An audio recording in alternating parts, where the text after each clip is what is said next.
Vojkove dolazi, bolje se pazi. Imam facu kada prodajem knjige na pjacu.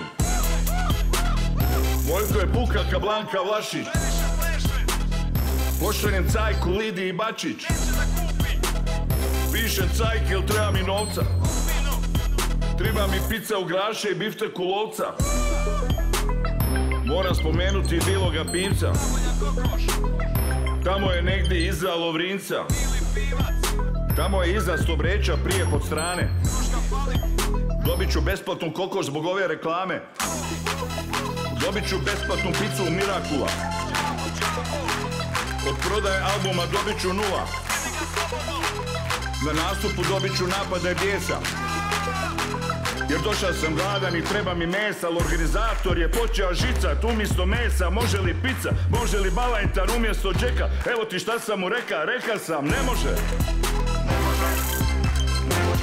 Ne može.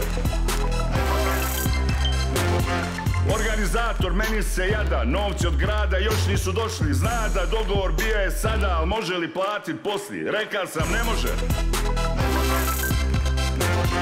Ne može.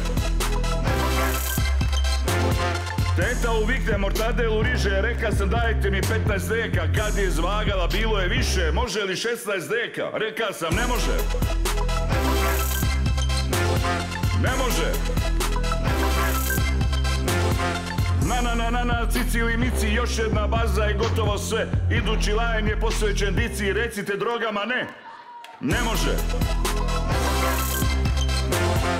Ne može. Ne može.